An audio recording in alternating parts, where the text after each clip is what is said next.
ආයුබෝවන් ඔයාලා හැමදෙනාටම අදම ඔයාලට කියලා දෙන්න යන්නේ ක්‍රිස්කෝ බිස්කට් හදන්න. මේක YouTube channel එකක පළවෙනි වතාවට තමයි ඔයාලට කියලා දෙන්නේ. මේවා හදන්න ඕන වෙන දේවල් මම description box එකට දාලා තියෙනවා එතනින් බලන්න.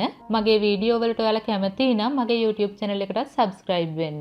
ඔයාලා දැනටමත් subscribe වුණේ නැත්නම් පහළ තියෙන රතු පාට subscribe button එක click කරලා ඒ ළඟම තියෙන පුංචි සීනුවත් click කරන්න. මගේ වීඩියෝ එකට like එකක් දාලා යාළුවොත් එක්ක share කරන්නත් අමතක කරන්න එපා. ක්‍රිස්කෝ බිස්කට් හදන්න මෙන්න මේ දේවල් ඕන වෙනවා.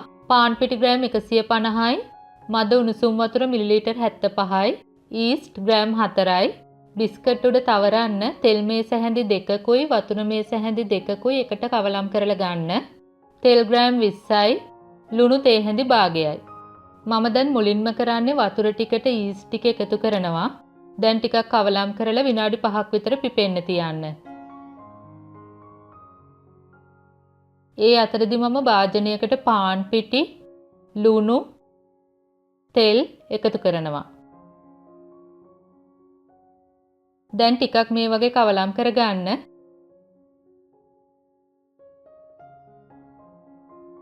ඊට පස්සේ ඊස්ට් මිශ්‍රණය දාලා ඩෝ එකක් අනා ගන්න.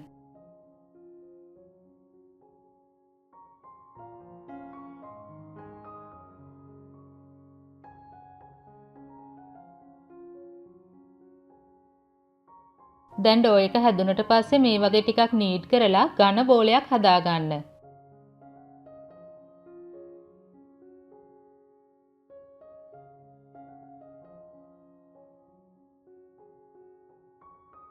දැන් මම අතේ තෙල් ටිකක් ගාලා ඩෝ එක මතු පිටත් මේ වගේ ගානවා.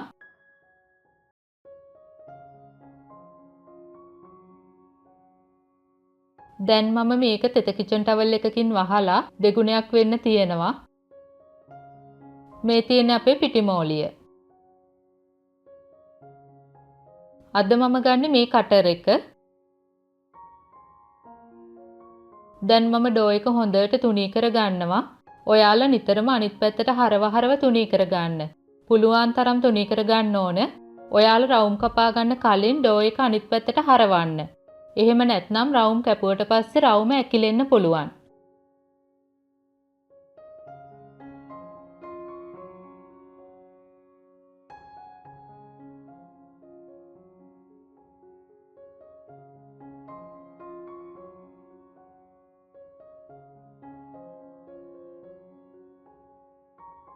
දැන් මේ වගේ රවුම් කපා ගන්න.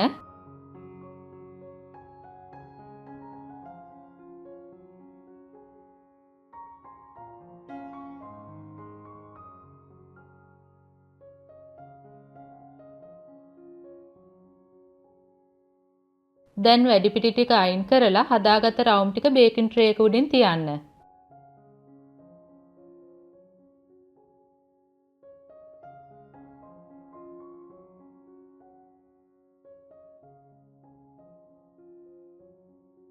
රවුම් හැකිලිලා ඝන වැඩි වුණොත් ඔයාලා මේ වගේ ඒවා ආපහු රෝල් කරගන්න. ඊට පස්සේ අනිත් පැත්ත හරවලා හැකිලෙන්න දෙන්න. ඊට පස්සේ මේ වගේ රවුම් කපා ගන්න පුළුවන්.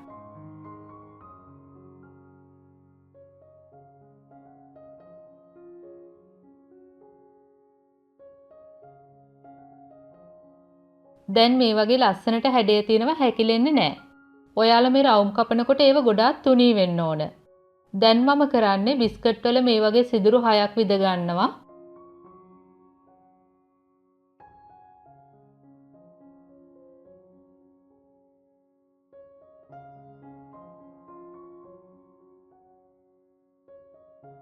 දැන් තෙලුයි වතුරයි මිශ්‍රණය බිස්කට් උඩ මේ වගේ තවර ගන්න.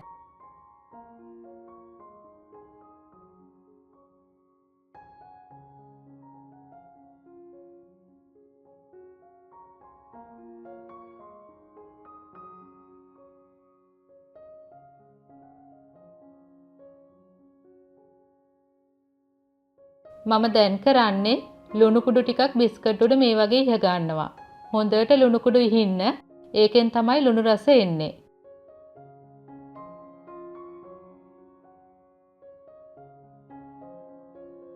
දැන් මේ බිස්කට් ටික සෙල්සියස් අංශක 180ට ප්‍රීහීට් කළ oven එකේ යන්තම් රන්වන් පාට වෙනතුරු බේක් කරගන්න. සාමාන්‍යයෙන් විනාඩි 20ක් 30ක් වගේ තමයි ගත වෙන්නේ. දැන් මේ තියෙන්නේ බේක් වුණු බිස්කට් ටික. දැන් මම කරන්නේ උණුවෙන්ම මිරිස් කුඩු ටිකකුයි ලුණු කුඩු ටිකකුයි කවලම් කරලා ඉහ ගන්නවා.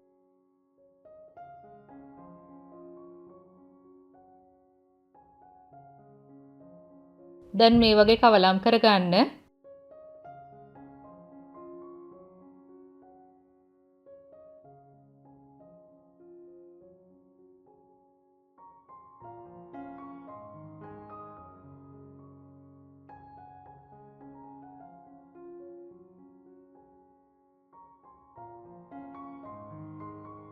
ඔයාලා මේ බිස්කට් ටික හුලන් වදින්නේ නැති වෙන්න අසුරලා තියන්න. ඔයාලත් මේ බිස්කට් හදලා මටත් රස කියන්නකෝ. මේ සම්බන්ධයෙන් ඔයාලට ගැටලු යෝජනා අදහස් ඇතිනේ. ඒව පහලින් කමෙන්ට් එකක් දාන්න. අපි ආයෙත් මේ වගේම රසබර වීඩියෝ එකකින් හමු වෙමු. එතකන් ඔයාලට සුබ දවසක්. ස්තුතියි.